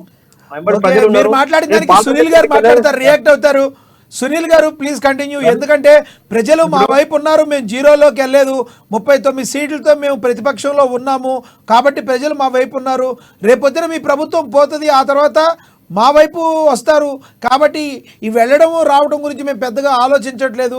కాబట్టే వెళ్ళిపోయే వాళ్ళు వెళ్ళిపోతారు కానీ వాళ్ళ ఆస్తులను కాపాడుకుంటానికి వెళ్తారు కానీ బీఆర్ఎస్ పార్టీ ఎప్పుడు కూడా పటిష్టంగా ఉందని చెప్తున్నారు. ఏమంటారు మీరు సునీల్ గారు? ఇప్పుడు పటిష్టంగా ఉన్న పార్టీ ఎంత పటిష్టంగా ఉందో తెలంగాణ ప్రజలు ఒక తీర్పు ఇచ్చేశారు. అయితే ఇవాళ కేటీఆర్ గారు అన్నారు కదా, రేవంత్ రెడ్డి గారి పేరు చెప్తే 30 సీట్లు రాకపోవని. ఇవాళ కూడా పాపం కేసీఆర్ పేరు చెప్పారు కాబట్టి ఆ 30 చిల్లర వచ్చినాయి వాళ్లకు. అదే మరి కేటీఆర్ పేరు చెప్తే 3 సీట్లు కూడా రాకపోతుంటాయి బీఆర్ఎస్ కు. కనుక ఒకటి ఏంటంటే ఆయన స్థాయికి మించి స్థాయి తప్పి సోయి తప్పి మాట్లాడితే మాత్రం ఇప్పుడు లోకల్ బాడీ ఎలక్షన్స్ ఉన్నాయి, ఎంపీ ఎలక్షన్స్ ఉన్నాయి. దాంట్లో ఖచ్చితంగా బీఆర్ఎస్ పార్టీని సజీవంగా సమాధి చేసే పనిలో ప్రజలు ఉన్నారు. ప్రజలున్నారా మీ కాంగ్రెస్ పార్టీ ఉందా? ప్రజలున్నారా మీ కాంగ్రెస్ పార్టీ ఉందా సార్? కాంగ్రెస్ పార్టీ ప్రజలంటేనే కాంగ్రెస్ పార్టీ, కాంగ్రెస్ పార్టీ అంటేనే ప్రజలు. ఓకే, ఖచ్చితంగా ప్రజలైతే కర్రు దాల్చి వాత పెట్టిరు. అయినా ఇంకా వాళ్ళకి బుద్ధి జ్ఞానం రాకుండా ఏవేవో మాట్లాడుతున్నారు. ఇలా నిజంగా వాళ్ళ అధికారం కోల్పోయి ఒక 100 రోజుల సినిమా కంప్లీట్ కాకముందే వాళ్ళు ఎగిరెగిరి పడతా ఉన్నారు. ఓకే సునీల్ గారు, ఇలా వాళ్ళని ఆనంద్ గుప్తా గారు మాట్లాడతారంట. ఆనంద్ గుప్తా గారు చెప్పండి, ప్రజలంటేనే కాంగ్రెస్, కాంగ్రెస్ అంటేనే ప్రజలు అంటున్నారు సునీల్ గారు, ఏమంటారు మీరు? అది వాళ్ళ పార్టీ నిర్మాణం నుంచి అదే చెప్తున్నారు సార్. ఈరోజు పార్టీ అయిపోయింది వాళ్ళది, ఈరోజు అయిపోయింది. ఏదో కొద్ది గొప్ప తెలంగాణలో మిగిలిపోయింది.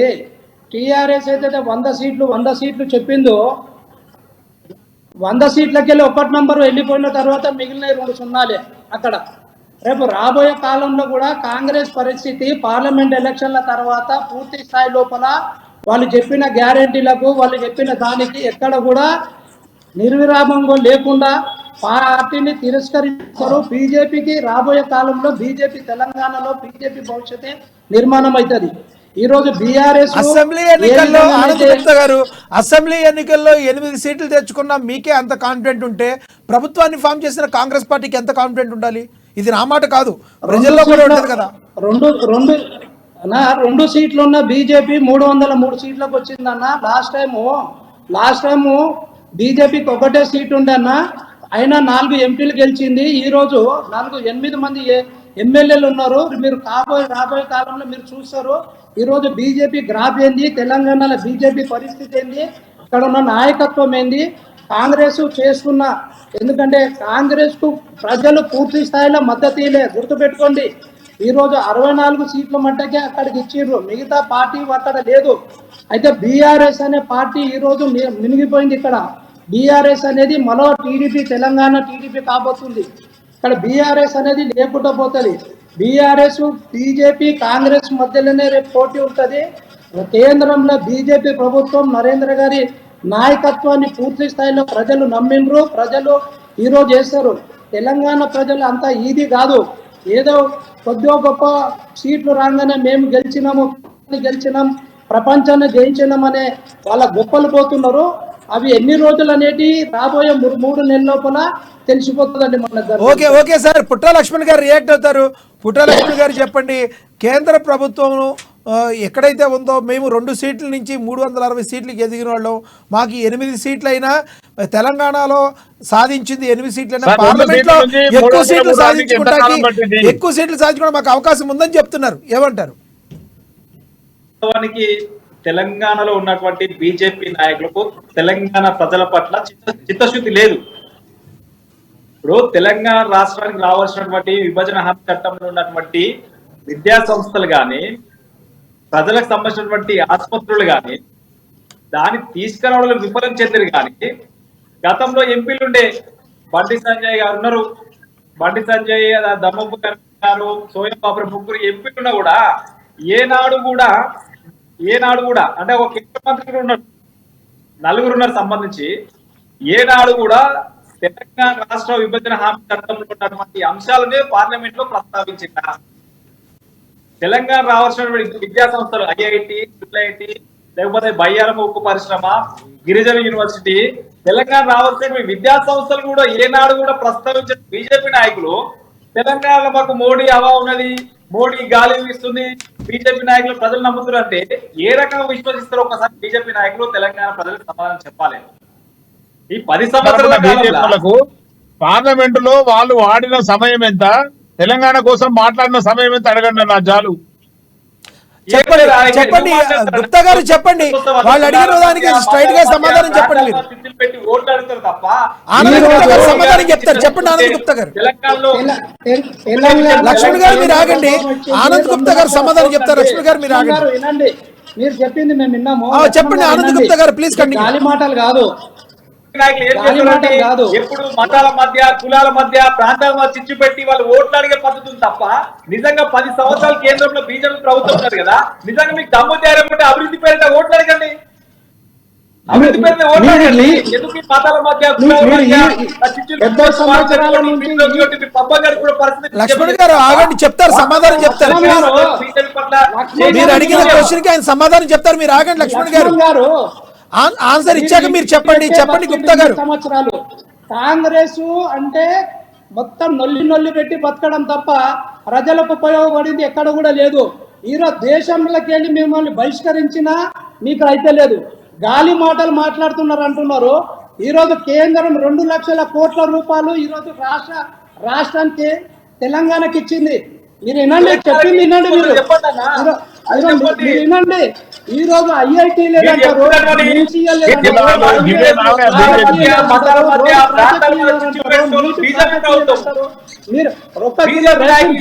మీద ఇయ్యలేదు. లక్ష్మణ్ గారు ప్లీజ్, లక్ష్మణ్ గారు, సునీల్ గారు ఆగండి. ఆనంద్ గుప్తా గారు మాట్లాడాక మీరు మాట్లాడండి.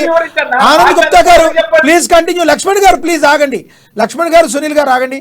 ఆనంద్ గుప్తా గారు మీరు కంటిన్యూ చేయండి. సార్ ఇప్పుడు కాంగ్రెస్ నొల్లు పెట్టి బతకడం తప్ప వాళ్ళకి వేరేది తెలియదు. ప్రజలకు ఉపయోగపడడం కాదు, వాళ్ళ సంతతానికి పెంచుకోవడం తప్ప. కేంద్రం ఈరోజు రైల్వే ప్రాజెక్టుల మీద, రోడ్స్ మీద, కిసాన్ యోజన పేరు మీద, మహిళా యోజన మీద, అన్న పథకం యోజన మీద ఈరోజు 2 లక్షల కోట్ల రూపాయలు కేంద్ర ప్రభుత్వం రైల్వే ప్రాజెక్టులు ఎన్ని ఇచ్చింది, రోడ్స్ ఎన్ని ఇచ్చింది, రైతులకు ఎంత భరోసా ఇచ్చింది, మరియు విద్యార్థులకు ఎంత భరోసా ఇచ్చింది, విద్యార్థుల లోపల ఉన్న భారాన్ని ఎంతవరకు తగ్గించింది, ఉద్యోగాలలో ఎంతవరకు ఇచ్చింది, స్టార్టప్ ఎంత ఇచ్చింది. ఈరోజు భారతదేశం లోపలనే ఈరోజు 30% ఏదైతే గరీబు ఏదైతే ఉన్నదో 30% తగ్గిన భారతదేశం ఈరోజు కాంగ్రెస్ కానీ బీఆర్ఎస్ కానీ దొడ్డిదారిన ఇదే కాంగ్రెస్ ఉన్నది. ఇదే మధ్యలోకి పోవడం వాళ్ళ జీవితమే వాళ్ళకు కాదు. గుప్తా గారు ఆగండి, గుప్తా గారు మీరు ఆగండి, గుప్తా గారు ఆగండి. మీరు అడగండి సార్. సునీల్ గారు మీరు అడగండి. సునీల్ గారు మీరు అడగండి. గుప్తా గారు ఒక నిమిషం ఆగండి. సునీల్ గారు మాట్లాడండి. ఒక నిమిషం చెప్పండి లక్ష్మణ్ గారు ప్లీజ్ కంటిన్యూ. అని ఒక్క నిమిషం బీజేపీ నాయకులు గుప్తా ఇచ్చిందో చాలా విషయాలు విభజించి చెప్తున్నారు. పాలించడము అన్ని విషయాలు అదే తెలంగాణకి విధంగా తీసుకొస్తా. ప్రజలకు తెలంగాణకి ఏం కావాల్సింది, మనుషులకు తీసుకొస్తా కావాల్సింది ఒక సామాన్య గుప్తా గారు మీరు ఆగండి, గుప్తా గారు. ఒక అధ్యక్షుడు లేడు. గుప్తా గారు ఒక లక్ష్మణ్ గారు అధ్యక్షుడు మాట్లాడుతున్నారు, లేడు. మీరు ఆగండి. గుప్తా గారు మీరు సమాధానం చెప్తారు ఆగండి, మాట్లాడారు కదా. లక్ష్మణ్ గారు ప్లీజ్ కంటిన్యూ. అన్న ఇప్పుడు గుప్తా గారు అనేక విషయాలు మాట్లాడారు కదా. బీజేపీ ప్రభుత్వము ఇది చేసింది, విద్యార్థులకు చేసింది, యువకులకు చేసింది, రైతులకు చేసింది కదా. నిజంగా వాస్తవానికి మీకు తెలంగాణ ప్రజల పట్ల, తెలంగాణ విద్యార్థుల పట్ల, తెలంగాణ యువకుల పట్ల, తెలంగాణ మహిళల పట్ల మీకు చిత్తశుద్ధి ఉంటే తెలంగాణకి ఒక సిద్ధాంతం, ఒక స్వతంత్ర విడుదల చేయమని చెప్పండి. దాంతో పాటు నారపల్లి నుంచి ఓకే సార్, లక్ష్మణ్ గారు టాపిక్ డైవర్ట్ అవుతుంది. ఈ రోజు టాపిక్ ఏంటంటే కారు ఖాళీ అయిపోవడం గల కారణం ఏంటి? ప్లీజ్ గుప్తా గారు, లక్ష్మణ్ గారు ఈ రోజు టాపిక్ కారు ఖాళీ అయిపోవడం గల కారణం ఏంటి అనేది టాపిక్. దాని మీద కొంచెం ఎక్కువ మాట్లాడితే ట్రై చేద్దాం. మిగతా ఈ తర్వాత ఇంకొక రోజు డిబేట్ లో మాట్లాడొచ్చు. కారు ఖాళీ అయిపోవడం గల ప్రధాన కారణం ఏంటో దాని గురించి మాట్లాడదాం. ఇప్పుడు గుప్తా గారు చెప్తారు. గుప్తా గారు చెప్పండి, అడిగిన దానికి దీనికి చెప్పండి. కారు ఖాళీ అయిపోవడం గల కారణం ఏంటి? సార్ ఇప్పుడు టిఆర్ఎస్ తెలంగాణ ప్రభుత్వం గురించి, తెలంగాణ గురించి పాటుపడ్డది ఎక్కడ లేదు. సావు నోట్ల తలకాయ పెట్టి వచ్చిన అని చెప్పిండు. ఆయన వచ్చిండే రాంగ్ రూట్ల, వచ్చిండే మధ్యలో, ఎక్కడ ఉద్యమం ఎక్కడ చేయలే. రైల్వే ఉద్యమం చేసిండా, రోడ్డు మీద ధర్నాలు చేసిండా, పికెటింగ్ మరి ఏమి చేశారని ప్రజలు 10 సంవత్సరాలకి ఇస్తారు సార్. ఇచ్చారు అంటే ఎంతో కొంత ఆయన చేశారు అని నమ్మబట్టే కదా 10 సంవత్సరాలు కేసీఆర్ గారికి ఇచ్చింది. ఇప్పుడు కారు ఖాళీ అవడానికి గల కారణం చెప్పండి మీరు. ఇప్పుడు ఆయన 80 సంవత్సరాలు బుక్కులు చదివి ఆ చదివి ప్రజలను డైవర్ట్ చేసి అధికారానికి వచ్చిండు. ఈ రోజు కాంగ్రెస్ చేస్తున్న పని, బీఆర్ఎస్ కు ఉన్న పథకం ఏదైతే రేవంత్ రెడ్డి ఆడుతున్న నాటకం లోపల ఈ రోజు ఆయనకు పూర్తి స్థాయిలో మద్దతు లేదు. కాబట్టి బీఆర్ఎస్ ను ఏ విధంగా కలుపుకుందాం? ఎందుకంటే బీఆర్ఎస్ చేసిన దౌర్జన్యాలు కానీ, బీఆర్ఎస్ చేసిన మోసం కానీ, బీఆర్ఎస్ ఏదైతే కుంభకోణాలు చేసిందో దాని మీద ఎంక్వైరీ చేయకుండా వాళ్ళ మీదకి ఎక్కడ రాగలదని ఆ భయంతోనే ఉన్న వాళ్ళు. ఓకే సార్, మీరు యాదవ్ గారు రియాక్ట్ అవుతారు దీనికి. యాదవ్ గారు మీరు చెప్పండి. బీఆర్ఎస్ అనే ఒక కుంభకోణాలు చేసింది కాబట్టి, ప్రజలను పట్టి పీడించింది కాబట్టి తగిన బుద్ధి చెప్పారు. అందుకనే ఈ రోజున కారు మొత్తం ఖాళీ అయిపోతుందని చెప్తున్నారు. గుప్తా గారు ఏమంటారు? యాదవ్ గారు. గుప్తా గారు ఏదైతే బీజేపీ వాళ్ళది ఏంటంటే సార్, వాస్తవంగా చూడండి, బీజేపీ తెలంగాణ రాష్ట్రం కాడికి మాట్లాడడం. తెలంగాణలో ఎప్పుడు ఎన్ని సీట్లు గెలిచింది, అధికారం వచ్చిందా, అధికారం కోసం గెలవడం గురించి కాదు సార్, మీ కారు ఎందుకు ఖాళీ అయిపోతుంది దాని గురించి చెప్పండి. అయితే వాస్తవం సార్, ఇప్పుడు ఏదైతే ఉందో ఇందాక గుప్తా గారు చెప్పడం జరిగింది, ఏదైతే అవినీతి జరిగిందంటని చెప్పడం జరుగుతుంది. అవినీతి ఎక్కడ జరిగింది? కాళేశ్వరం పెద్ద ప్రాజెక్టు, ఒక ప్రాజెక్టు కట్టేటప్పుడు కొంత పొరపాటు అనేది జరుగుతుంది, సహజం. ఎలా జరుగుతుంది సార్? సహజమైన అవుతుంది సార్. అదేమన్నా సార్ ఇంటి ముందే పొరపాట్లు జరగటానికి, అది ప్రజల కోసం ప్రజల డబ్బుతో నిర్మించిన పెద్ద ప్రాజెక్టు, దానిలో చిన్న పొరపాటు జరిగిందని ఎలా చెప్తారు సార్ మీరు? సార్ వాస్తవంగా చూడండి సార్, మీరు ఇంతకుముందు శ్రీశైలం ప్రాజెక్టు కట్టినప్పుడు కూడా లోపాలు జరిగినాయి, నాగార్జున సాగర్ ప్రాజెక్టు కట్టినప్పుడు కూడా లోపాలు జరిగినాయి, సహజంగా జరిగేటివి. ఇప్పుడు అప్పులు అంటారు. వాస్తవంగా అప్పులతో పాటు ఆస్తులు కూడా ఉన్నాయి, కనపడుతున్నాయి, ఆస్తులు కనిపిస్తున్నాయి కదా. ఇలా పాలమూరు ప్రాజెక్టే కానీ, కాళేశ్వరం ప్రాజెక్టే కానీ, ఏవైతే ప్రాజెక్టులు తీసుకున్నారో మరి నిధులు కూడా, ఆస్తులు కూడా ఉన్నాయి కదా. నప్పులే అంటుండ్రు, అవినీతి జరిగిందంటే అంటుండ్రు. అవినీతి ఎక్కడ జరిగింది? ఇప్పుడు బాకులు ఏదైతే ఉందో అప్పులు చేసి కుప్ప పెట్టిందంటని చెప్పి రేవంత్ రెడ్డి గారు చెప్తున్నారు. వాస్తవంగా కూడా అప్పులు ఏదైతే అప్పులు చేసినప్పుడు మనం ఆస్తులు కూడా ఉన్నాయంటే లెక్కలకు తీసుకోవాలి కదా. సరే, ఇది మిమ్మల్ని ఒక ప్రశ్న అడగాలి. ఇప్పుడు కవిత గారు ఉన్నారు కదా, ఎందుకు మళ్ళీ నేను సిబిఐ విచారణకి రాలేనని చెప్పారు? సిపిఐ ఏదైతే వాస్తవంగా ఎన్నికల్లో ఉన్నాయి కాబట్టి ఎన్నికల క్లియర్ గా చెప్పింది, మీడియా ముందు చెప్పడం జరిగింది. వాస్తవంగా నేను రాలేను, పార్లమెంట్ ఎన్నికలు ఉంది, నాకు ఒకటి విజన్ కూడా ప్రచారంలో చేయడానికి ఒక బాధ్యత మహిళలు కాబట్టి నాకు వీలు కాదంటని చెప్పింది, కానీ నేను తిరస్కరిస్తలేదు. అది ఒక్కసారి కూడా వెళ్ళలేదు కదా, అంతకుముందు ఈడీ పిలిచినప్పుడు చూసింది సార్, పోయింది సార్. ఇక్కడే కాంగ్రెస్ వారికి అనుమానం వచ్చేది ఎక్కడంటే, ఆవిడికి అరెస్ట్ జరుగుద్దా జరగదా, బీజేపీకి బీఆర్ఎస్ కి ఒప్పందం కుదిరింది అనేది, ఈ అరెస్ట్ చేస్తే ఒప్పందం లేనట్టు లేదా అరెస్ట్ జరగదని చెప్పి వాళ్ళు అంటూ జరుగుతుంది. ఏమంటారు లక్ష్మణ్ గారు? ఒప్పందం ఉంటే కూడా లక్ష్మణ్ గారు ఏమంటారు? ఒకసారి మాట్లాడతారు ఈ విషయం గురించి. లక్ష్మణ్ గారు ఒప్పందం అంటే సార్ లక్ష్మణ్ మాట్లాడి నేను మాట్లాడతాను. లక్ష్మణ్ గారు మాట్లాడతారు. లక్ష్మణ్ గారు మాట్లాడతారు. రానున్నటువంటి ఎన్నికల్లో బీజేపీ బీఆర్ఎస్ లబ్ధి పొందాలంటే 100% కవిత గారు అరెస్ట్ చేస్తారు. అరెస్ట్ అవుతారు కాబట్టి తెలిసే వాళ్ళు నేను ఎన్నికల్లో బిజీలో ఉన్నా, పార్టీకి సంబంధించినటువంటి పనులకు అప్పయ్యారు కాబట్టి నేను రాలేకపోతున్నా చెప్పి ఒక కొత్త డ్రామాకి తెలియజేసారు. వాస్తవానికి ప్రజలు గమనిస్తున్నారు. తెలంగాణలో ఉన్నటువంటి మేధావులు కానీ ప్రజలు అన్ని విషయాలు గమనిస్తున్నారు. త్వరలోనే విషయాలు బయటకు వస్తే ప్రజల ముందుకు వస్తాయి కాబట్టి దాని గురించి పెద్దగా మనం ఆలోచన చేయాల్సిన అవసరం లేదు. లక్ష్మణ్ గారు ఈ రోజు సమయభావం తక్కువ ఉన్నదని చెప్పండి, కంక్లూజింగ్ వర్డ్స్ గా చెప్పండి. కారు ఖాళీ అయిపోవడానికి గల ప్రధాన కారణం ఏంటి? రానున్న రోజుల్లో ఏం జరగబోతుంది? కారు ఖాళీ కావడం ప్రధానమైన కారణం వారి లోపల ఉన్నటువంటి ఒక ఏమంటారు సంబంధించి అంటే ఒక అహంకారమే. బిఆర్ఎస్ నాయకుల్లో ఉన్నటువంటి అహంకారమే వారి పార్టీలో ఉన్నటువంటి నాయకులందరూ ఖాళీ చేస్తుంది. వాస్తవం ఎందుకంటే గత ప్రభుత్వంలో ఉన్నప్పుడు వాళ్ళు ఏ రకంగా అయితే పాలన చేసిరో ఇప్పుడు ఉన్నటువంటి కాంగ్రెస్ ప్రభుత్వం కూడా పాలన కొనసాగిస్తున్నప్పుడు ఎమ్మెల్యేలు స్వచ్ఛందంగా కాంగ్రెస్ పాలన చేయడానికి వాళ్ళు సిద్ధమయ్యారు. ఈ పార్లమెంట్ ఎన్నికలు వచ్చినప్పుడు కొంతమంది ఆగిపోయారు. వాస్తవానికి పార్లమెంట్ ఎన్నికల తర్వాత ఖచ్చితంగా బీఆర్ఎస్ పార్టీ 100% ఖాళీ కాబోతుందని చెప్పేసి స్పష్టంగా అర్థమవుతుంది. ఓకే గుప్తా గారు మీరు చెప్పండి. గుప్తా గారు కారు ఖాళీ అయిపోవడానికి కారణం ఏంటి? రానున్న రోజుల్లో ఏం జరగబోతుంది? చిన్న కంక్లూడింగ్ అండి. ఇప్పుడు కవిత గారిని వాళ్ళను బచాయిస్తుంది ఎవరు? కపిల్ సిబ్బల్ గారు. ఈరోజు కేంద్రంలో సుప్రీంకోర్టులో స్టే ఆర్డర్ తీసుకొచ్చింది ఎవరు? కవిత గారి పేరు మీద కపిల్ సిబ్బల్ గారు. కపిల్ సిబ్బల్ ఎవరు? కాంగ్రెస్ ప్రభుత్వం. ఒకటి. రెండో విషయం, ఖాళీ కావడానికి కారణం ఏంటంటే ఇది ఒక నిజాం సర్కారు వెళ్ళిపోయింది ఇక్కడికి వెళ్ళి. ఆయన నిజాం లాగా పరిపాలించిండు. ఆయన నాయకుడే కాదు, నాయకత్వ లక్షణాలే లేవు టీఆర్ఎస్ కు. ఈ యొక్క నాయకులను కింది స్థాయి నాయకులనే కలవలేని పరిస్థితి. ఈరోజు ఆయన ఉన్న అసెంబ్లీలో కాలు పెట్టాడు, సెక్రటరీలో కాలు పెట్టాడు. ఆయన నాయకుడు ఎందుకు అవుతాడు అండి? ప్రజల మనిషి ఎందుకు అవుతాడు? ప్రజల లేని మనిషి ప్రజలకు ఎందుకు అవుతాడు? ఆయన ఒక నిజాం నవాబు. ఆయన ఇష్టం ఉంటే వస్తాడు, పోతే పోతాడు. ఆయన ఉండేది పోతేంది ప్రజలకు అర్థమైపోయింది. 10 సంవత్సరాలు తెలంగాణ ప్రజలు ఏదైతే వెన్న మనసు వాళ్ళ ప్రజలు నమ్మి మోసపోయినరు. జీవితంలో ఒకసారి మోసపోయిన తర్వాత తెలంగాణలో ప్రజలు మళ్ళీ నమ్మే పరిస్థితిలో బీఆర్ఎస్ కు లేదు కాబట్టి, అధికారంలో రాష్ట్రంలో కాంగ్రెస్ ఉంది కాబట్టి ఎంతో కొంత లబ్ధి పొందుదామని చెప్పి వెళ్ళిపోతున్నారు తప్ప జనాలు మాత్రం వెళ్తలేరు. నాయకులు మాత్రం వెళ్తున్నారు, జనాలు మాత్రం బీజేపీ వెంబడే ఉంటున్నారండి.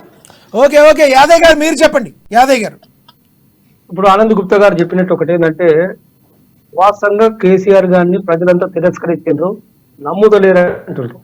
మీరు పక్కనున్న కర్ణాటకలో బీజేపీ ఉన్న ప్రభుత్వాన్ని కూలగొట్టి కాంగ్రెస్ అధికారంలో వచ్చింది.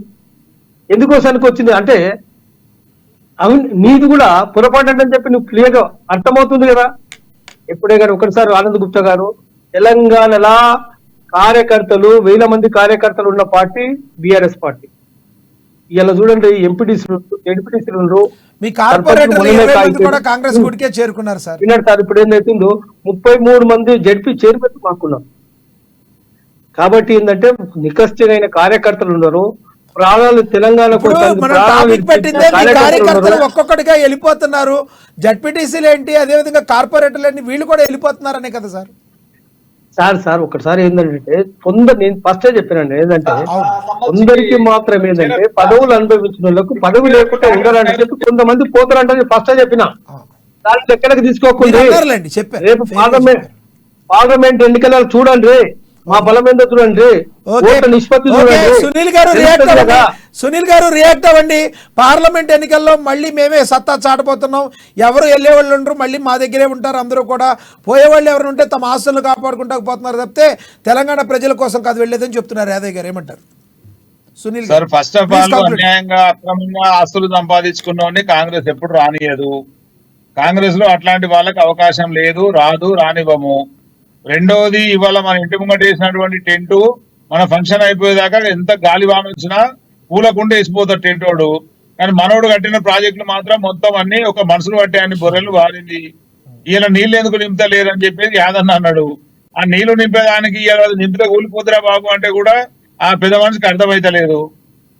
ఇలా కేసీఆర్ గారిని ప్రజలు ఏదో నమ్ముకున్నారు, మనం మిగులు బడ్జెట్ తో అప్పచెప్పినాము, నిండుకుండ లాంటి పెరుగుకుండా ఇస్తే మొత్తం ఈగులు జోరేయకుండా మళ్ళీ రిటర్న్ ఇచ్చిండు. ఇవాళ రేవంత్ రెడ్డి గారు నిజంగా రేసుకుర్రము లేకపోతే దమ్మున్న నాయకుడు లేదా ఏమంటారు మన కృష్ణదేవరాయలంతా గొప్ప గుణం ఉన్నోడు మనసున్నోడు కాబట్టి ఇలా ఈ రాష్ట్రాన్ని ఏలగలుగుతున్నాడు తప్ప ఇలా వీళ్ళు చేసినటువంటి ముళ్ళ కుర్చీ మీద ఎవరు కూర్చునే అవకాశమే అయితే లేదు. కారు మొత్తం ఖాళీ అవడానికి కారణం అదే అంటారు. ఆ వాళ్ళు చేసిన అవినీతి వాళ్ళు చేసిన అవినీతి వలన మీ కాంగ్రెస్ ప్రభుత్వం రావడం వల్ల కారు ఖాళీ అవుతుందని మీరు అంటారు. 100% సార్. ఇంకా వాళ్ళ అవినీతి చిట్టా మేము ముందుకు తీయలేదు. ఈ పార్లమెంట్ ఎలక్షన్లు ఏవైతే అయిపోతున్నాయో అందులో మేము 12 సీట్లు గెలిచిన తర్వాత వాళ్ళందరినీ అవినీతి పనులను శంకరపాణ్యాలు పట్టియడమే. ఇప్పుడు ఎందుకు పట్టియట్లేదంటే సానుభూతి మీద ఒక సీటు మాకు అటు ఇటు అవుతున్నామని ఆగుతున్నాం తప్ప విషయం అది కాదు. బీఆర్ఎస్ నేతలు గమనించాలి. అంటే బీజేపీ పార్లమెంట్ ఎన్నికల ముందు ఏదన్నా జరిగితే సానుభూతి వస్తుందని భయపడి ఇప్పుడు మీరేమీ చేయట్లేదు. అంటే మనసులో పెట్టుకుని 100%. తర్వాత ఏదైనా చేసే అవకాశం ఉందంటారు. అయితే మీరు ఏదన్నా కాదు, అవినీతి పనులను ఖచ్చితంగా శంకరపాణ్యాలు పట్టియడమే. ఆ సానుభూతి కూడా వెళ్ళకూడదని ఇప్పుడు ఏం చేయట్లేదు మీరు, అంతేనా? అంతేనండి, 100%.